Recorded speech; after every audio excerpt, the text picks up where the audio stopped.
to Fearless Friday, your day to reclaim your weekend and your life. This week, we're going to look at times of chaos. Now, not only chaos in ourselves, but chaos in others. Now, change is the only constant in life, and we could either resist change or we can go with it and we can take comfort in it. Now, chaos typically happens when we resist change and resist that constant change and the constancy or the consistency of the transitions that happen in our lives, because our lives are just a series of change or changes and a series of transitions. And so so there's actually this really awesome quote that I love. It's, "Not all who wander are lost, and not all who are lost wander." So if you think about internal chaos and external chaos, internal chaos is when we feel all this stuff going on and all this stuff happening, all these changes going on and all these transitions happening, and we choose to kind of shut down and internalize all of this stuff that's happening, all of this chaos that's happening. And some people choose to, instead of internalize, they externalize it. And so they may seem like their life is just super chaotic, and they may seem like the little, Tasmanian devil just kind of wandering around. So that's how I liken that quote to the two different types of people. So not all who wander are lost. So those who show their chaos or their transitions or their changes or their times of change and times of transitions externally may seem like they're wandering, and they may seem like that they're very lost. And those who internalize change and chaos and all these random things that are going on, they may be lost, but they may not be wandering. Now, it's really easy when we see people that are in that external chaotic state where they seem to be just wandering aimlessly. It's very easy for people to want to help that person out by saying, "Oh, well, this is what you need to do, and you need to do this, and then you need to do this, and then you need to do this." Or say, "Here, read this book," or "Here, do this," or "Here, do that," and just tell them what to do based on your own experiences or based on your own research. Now, this is good in a sense that you feel the need and the calling to extend your help and your guidance to that person. But then what happens is most of the time, people won't take that advice. So let's just say someone comes in and, "Oh my gosh, blah, blah, blah, blah, blah," and they explain this whole situation to you. And then you say, "Well, this is what I would do," or "This is what you need to do," and then you tell them all about it. And then they take none of your advice. It's almost like you didn't even have the conversation. And then you're thinking, "Well, what the heck? Why didn't they take my advice? It was great advice, yada, yada. Now look what happened." Well, what happens when we tell someone to do something, and then we take offense that they didn't follow our advice, or we get frustrated because we see them floundering. We see this Tasmanian devil type energy, just kind of this whirlwind of external chaos, just kind of, being in their presence is just kind of overwhelming, because they've got all this stuff going on and all this chaos and all this energy and all these things. And you start to feel frustrated because you're like, can't they see the mess that they're in, or can't they see all this chaos? And really owning that those choices for them, saying, "Well, they need to do this. This is what they need to do. And if they do this, then it's going to work out." Well, what happens when we do that is we discount their personal experience. We discount their own internal GPS, their own wisdom, their own guidance system, which is their heart and their spirit. And also we discount that process that they must go through in order to learn and to grow through that chaotic process, or through that change, or through that transition. And it's so easy, especially when they're close family members or friends, or even just someone that you know of, and you know that they're going through a challenging time, and you see all this whirlwind of chaos, and change and transition, it's very easy to want to help, and it's very easy to want to extend your knowledge and the guidance and the wisdom that you've learned through going through similar situations.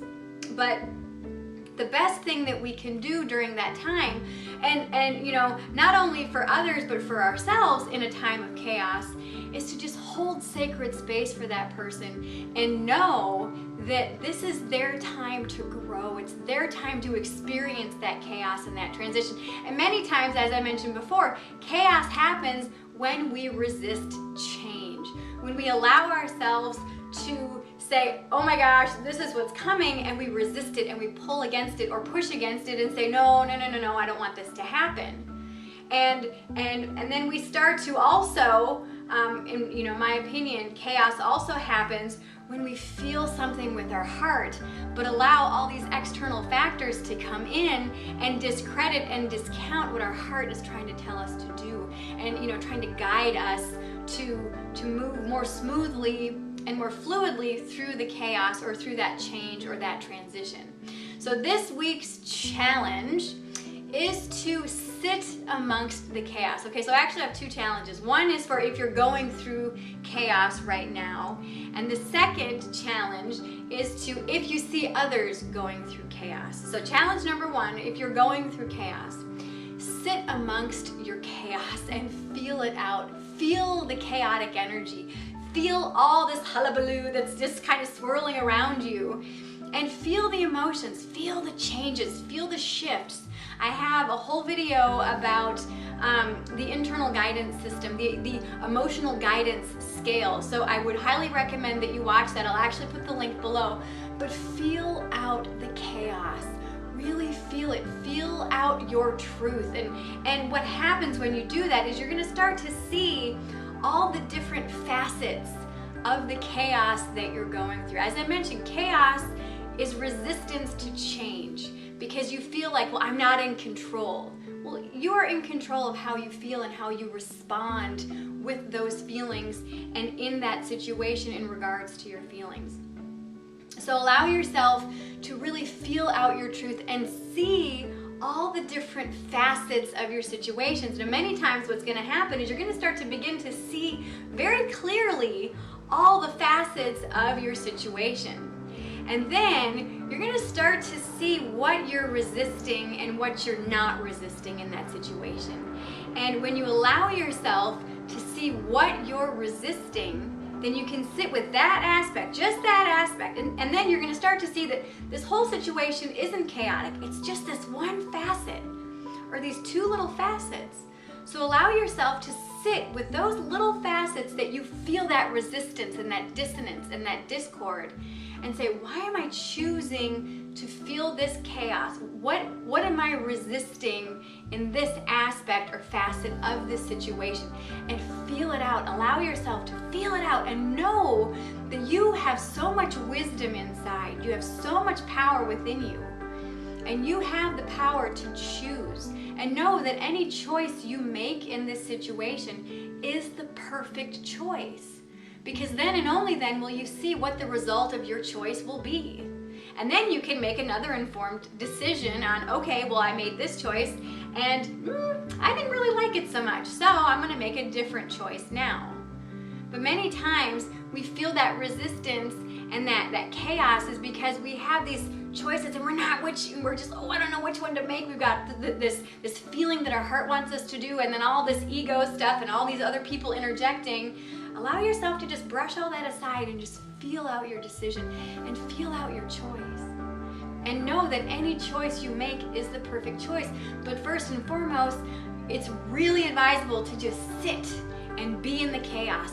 Feel the chaos, feel that change, feel the transition, and allow yourself to own it. Feel it out. And when you feel it out, then you can gain clarity.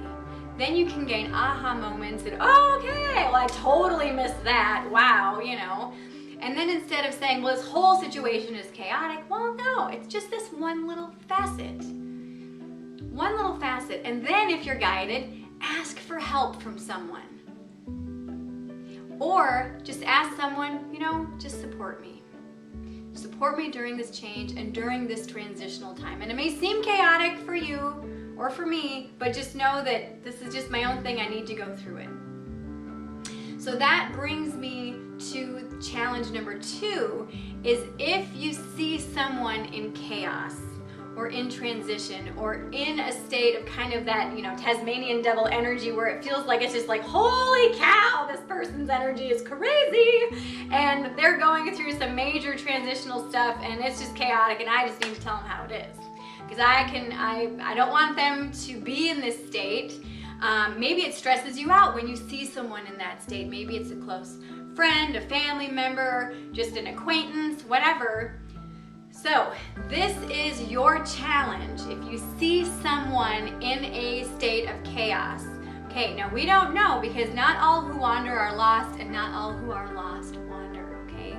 So the best thing that you can do for that person is just hold sacred space for them, is just give them that sacred space, that safety of saying, you know what, I'm here to support you. I'm here, go for it. If they want to vent, if they want to talk, let them do it. And only offer advice to them if they ask. Only offer help to them if they ask. And try not to hold any expectations towards them about the advice or the guidance that you give them, because they're the only ones that know if it resonates with them. Maybe they do take a piece of your advice and then, wow, it totally gets them out of that chaotic state. Or maybe they listen to it and not so much, maybe that's not for them, but that's okay. So only offer advice if they ask you, okay, please help me, I don't know what to do, okay? And if you feel like when they're venting or when they're explaining their situation or when they're around you, if you feel like that they want to ask for help but are not really sure, because many people don't ask for help when they need it. Ask, say, I see you're going through a challenging situation right now. I've been through a similar one. Would you mind if I offered you some help? Or would you mind if I shared with you my experience just to see if it might help you? And then honor what they have to say. Honor if they say yes, honor if they say no. But still, if they say yes, try not to hold expectations towards them on actually taking the advice that you've given them or the tools that you've given them for them to use, because ultimately it's their choice and it's their experience, it's their journey. But give them the sacred space to flounder or have that chaotic whirlwind of energy around them. Just give them the sacred space and know that you're going to be there for, if they do fall, that you'll help them back up. Or if they do rise, you can applaud them and say, yay, I knew you could do it. So I hope that by hearing these two different sides of chaos, that will allow you to have some aha moments this week. So remember that saying, not all who wander are lost, and not all who are lost wander. So ask yourself, am I in an internal state of chaos? And do I choose to not get it out and not vent to people and not sit with that internal state and see my options? Or am I in an external state and I freak people out that are around me, and then I'm even more confused because so many people are bringing all this stuff onto me saying, well, this is what you need to do. Allow yourself to sit with the chaos and feel it out, and then go with how you're guided.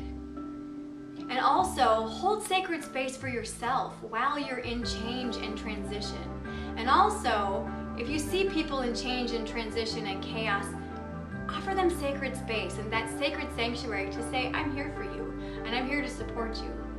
What can I do to support you in this time? And I can guarantee you this is a surefire way to become fearlessly inspired. Well, I hope you've enjoyed this video. If you have, please give it a thumbs up and share it with your friends on Facebook and Twitter. If you've really loved it, please subscribe so you won't miss one single episode of Fearless Friday.